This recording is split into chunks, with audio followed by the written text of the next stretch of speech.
हे स्वामी, हे श्री महादेव, हे श्री काशी विश्वेश्वर, हे भालचंद्र, हे आदिनाथ, आपण ध्यानातून बाहेर का येत नाही? ह्याचा अर्थ मला असे नाव घेतले पाहिजे जेणेकरून आपण डोळे उघडाल। हे अघोरेश्वर,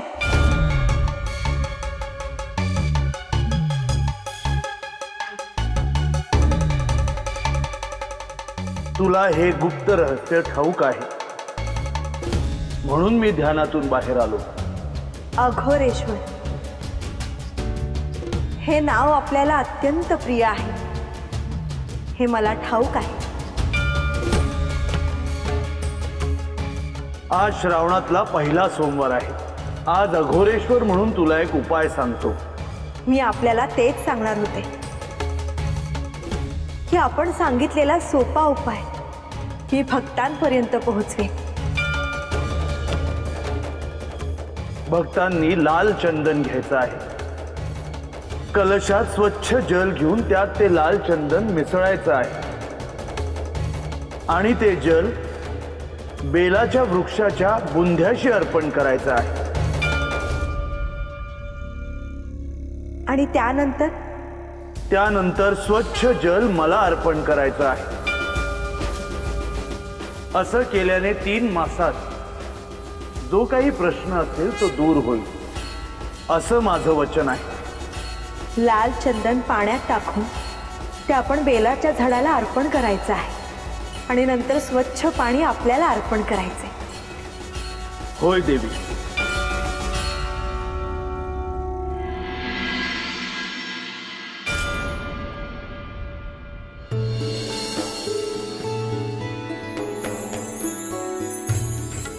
झाली का तयारी?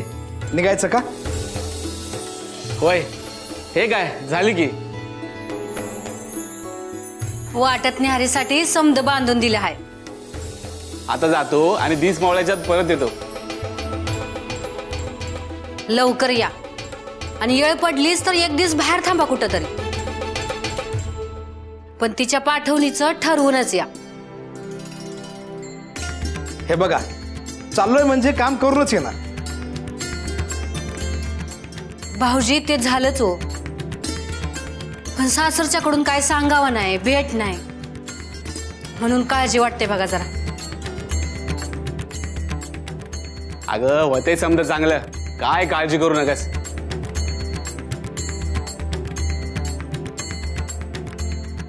येऊ का? चला उशीर नाही।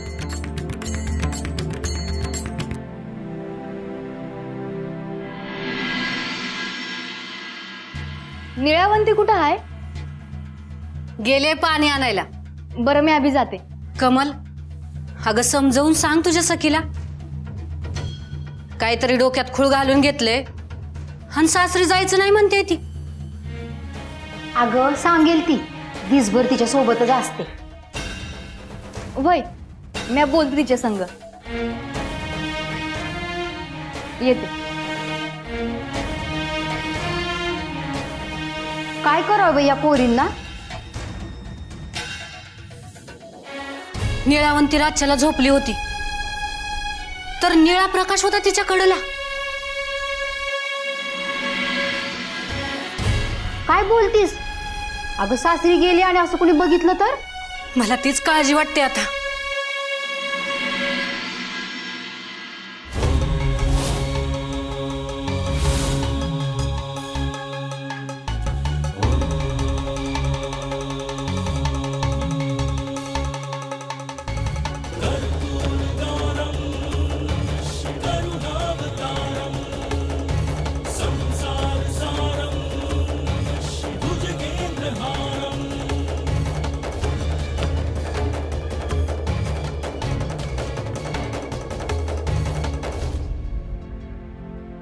बरं झालं इथंच भेटलीस। आत्ताच ना अथानं भेटून आले। अगं मला पण भेटवायचं की। तू आली असती माझ्या संग तर तुझी भी भेट झाली असती। घे घे, समदेसने भेटून घे। आता असं बी तुला सासरी जायचं आहे। मला नाही जायचं सासरी. अगं का नाही जायचं, मला तरी सांगशील का? हे गाव, वन, घर सोडवत नाही बघ. अगं पर बाईला स्वतःचं घर सोडून जावंच लागतं. पर मला माझ्या देवाला, गुरुला सोडून नाही जायचं. कोण गुरु आणि कोण देव? भरतरीनाथ. ते साधू बुवा, ते काय आज आहे आणि उद्या नाही. आज ह्या गावात तर उद्या दुसऱ्या गावात असतात ते. वय पर ते हित आहेत तर दुसरीकडे नाही जायचं. हे बघ, तुझं कोणी बी ऐकायचं नाही. उगा खुळ्यासारखं काहीतरी बोलू नकोस. खरं हाय तुझं. बर कमल, माझ्या नवऱ्याचं तोंड बी नाही बघितलं मी. वय पर आता तुझं पाळण्यातच लगीन झालं, त्याला तू तरी काय करणार? तो कसा दिसतो, कसा वागतो, कसा बोलतो, काय बी नाही ठाव. तू त्याचा विचार करू नकोस. माझं बाबी गेले आज तुझ्या बासंग. आता तुझ्या सासरवाडीतले लोक येतील आणि तुला घेऊन जातील बघ. तर मलाच काहीतरी करायला पाहिजे.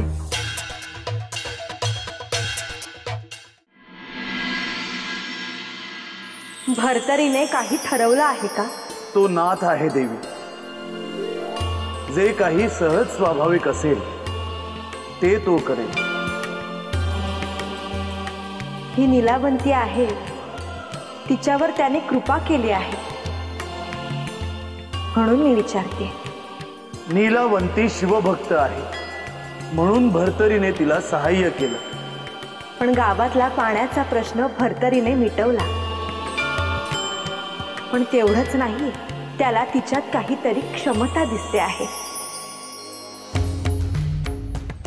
होय, परंतु नाथ संप्रदायाचा विस्तार करायचा म्हणजे ज्या व्यक्तीमध्ये शक्यता दिसते आहे तिला या संप्रदायात सामावून घेतलं पाहिजे. त्यासाठी त्या व्यक्तीला शिकवलं गेलं पाहिजे. म्हणजे भरतरी नीलावंतीला शिकवणार आहे तर? होय देवी. पण एका स्त्रीला तुम्ही नाथ पंथात घेणार? का नाही देवी? नाथ पंथ काही अटी नियम ठेवून सगळ्यांना सामावून घेईल. अर्थात ते सोपं नव्हे. मी एक सांगू का? मी ह्यात लक्ष घालावं.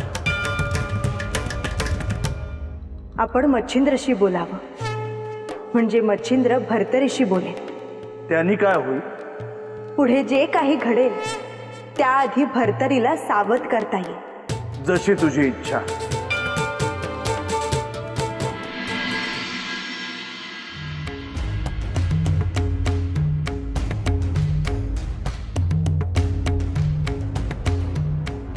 मच्छिंद्र, तू भरतरीला भेट आणि सगळं मार्गी लाव.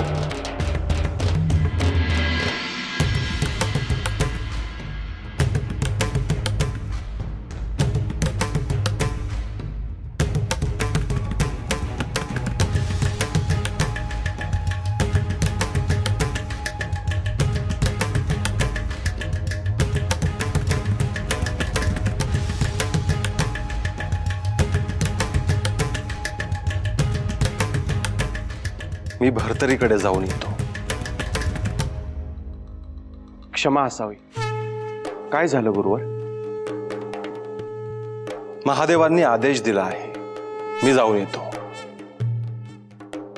पिताश्री, मलाही भरतरीनाथांना भेटायची खूप इच्छा आहे. नंतर भेट. त्यांना पशुपक्ष्यांची भाषा समजते, त्याबद्दल मलाही समजून घ्यायचं आहे. तुलाच काय, सगळ्यांना ह्याविषयी उत्सुकता आहे. आलोच मी.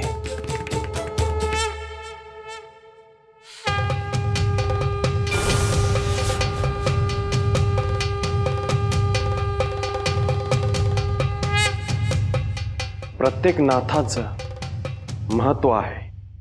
एक वैशिष्ट्य आहे. भर्तरीनाथ ह्याचं वैशिष्ट्य असं आहे की सगळ्यांना त्याविषयी उत्सुकता आहे.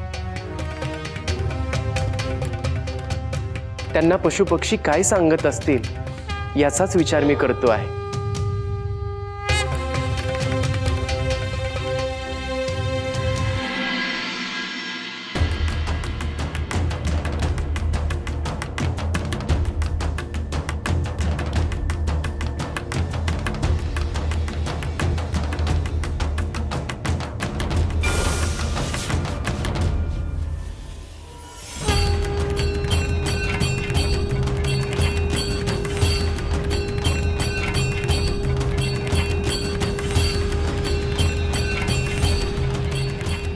भर्तरी,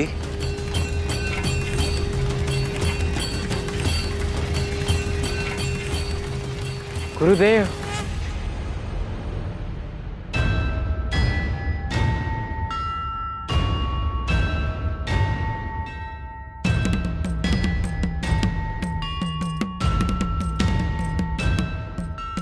शुभम भवतो. उठ भर्तरी, माझा तुला आशीर्वाद आहेच. खूप आनंद झाला मला तुम्ही आलात. भर्तरी, तू एकटाच शांतपणे कार्य करतो आहेस. माझं ध्यान आहे तुझ्यावर. माझ्यासाठी काय आज्ञा आहे गुरुदेव? आज्ञा काही नाही, तुझी आठवण आली म्हणून तुला भेटायला आलो. तुमचं प्रेम आहे गुरुदेव. तुला एक निर्णय घ्यायचा आहे भर्तरी. कोणता गुरुदेव? तुला पशु पक्षी ह्यांचं जे ज्ञान आहे आणि त्यामुळे जे गूढ जग तुला ठाऊक आहे ते कोणाला सांगायचं ह्याचा निर्णय. अजून तरी हे ज्ञान मी कोणाला दिलं नाही. तो निर्णय तुला घ्यायचा आहे, ते मी तुझ्यावर सोपवणार आहे. असं का गुरुदेव? कारण हे जे गूढ ज्ञान आहे हे कोणालाही पचवता येणार नाही. त्यासाठीही मोठं अधिष्ठान हवं, तपश्चर्या हवी. नाहीतर हे ज्ञान काही अंशी जरी कळालं तरी लोक मृत्युमुखी पडतील. पशु पक्षी प्राणी यांची एक भाषा आहे आणि त्यांच्या दृष्टीला अदृश्य जग दिसत असतं. आणि ते अदृश्य जग जर मनुष्याला दिसायला लागलं, समजायला लागलं तर तो वेडा होईल किंवा त्याचा गूढरित्या मृत्यू देखील होईल. मी हे ध्यानात ठेवेन. मनुष्याला जर हे जग समजून घ्यायचं असेल तर ते एवढं सोपं नाही. त्यासाठी त्याला कठोर तप करावं लागेल. गुरु परंपरेला, नाथ संप्रदायाला शरण यावं लागेल. होय गुरुदेव. आता येतो मी. काळजी घे भर्तरी.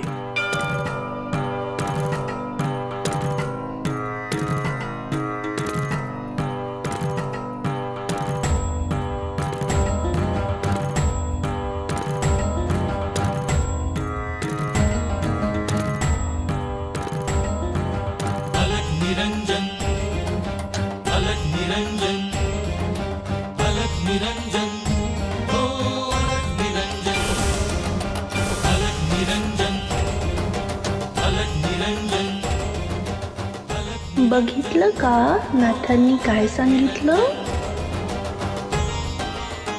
आपली भाषा भर्तरीनाथांना समजते आहे, इतरांना समजणे एवढं सोपं नाही. ऐकलं ना तुम्ही पण? हो.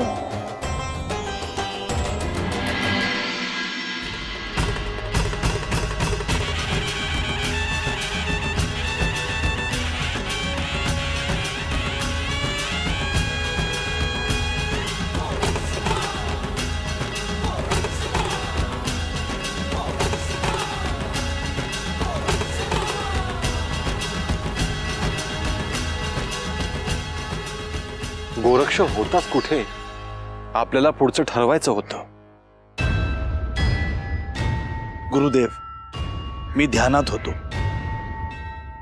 आणि आता आपली अनुमती मागायला आलो आहे.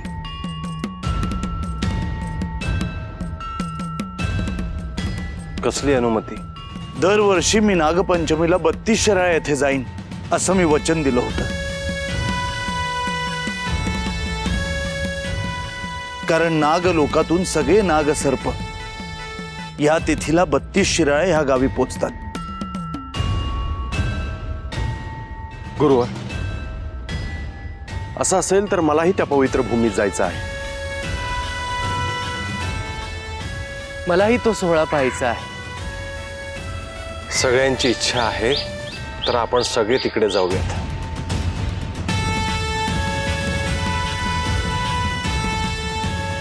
आपण खरंच येत आहात? होय, आज आकाश मार्गे जाऊयात. होय.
गहिनी,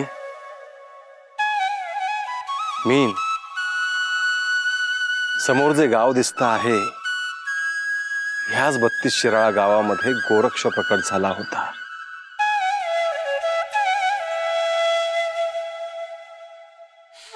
या गोरक्षेतून मी ह्या पृथ्वीवरच्या तेजस्वी आणि दिव्य पुत्राला ह्या सृष्टीत अवतरण्याचे आमंत्रण देत आहे.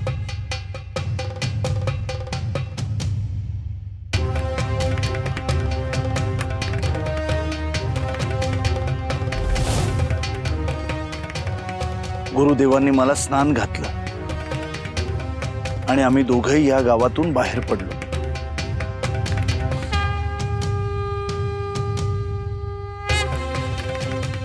आज पहिले स्नान आणि पहिला अभिषेक आपण या भूमीतच करूया.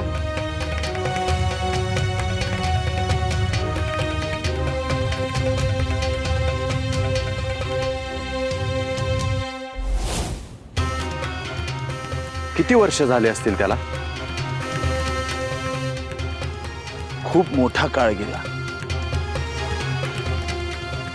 आज नागपंचमीमुळे ह्या गावात पुन्हा येण्याचा योग आला. चला. अलख निरंजन अलख निरंजन अलख निरंजन हो अलख निरंजन अलख निरंजन अलख निरंजन हो अलख निरंजन अलख निरंजन अलख निरंजन हो अलख निरंजन अलख निरंजन अलख निरंजन हो अलख निरंजन. नाथ, तुम्ही गोरक्षनाथ आहे ना? व होय.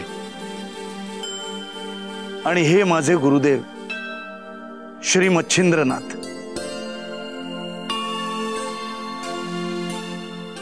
ते श्री गहिनीनाथ आणि हे मीननाथ. आणि आम्ही सगळे आज तुमच्या गावात आलो आहोत.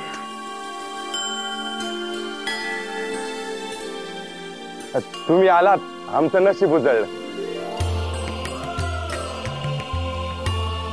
नागपंचमी आहे आज. पृथ्वीवर 32 शिराळा हे असं एकमेव क्षेत्र आहे जिथे नागलोकातून सगळे एकत्र येतात। ही साधी घटना नाही। त्यांना कोण आदेश देतं, कोण सांगतं?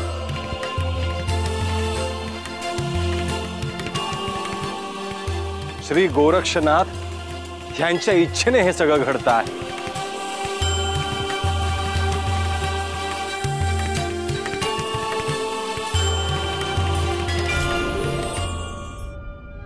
ओम अवधूताय नमः।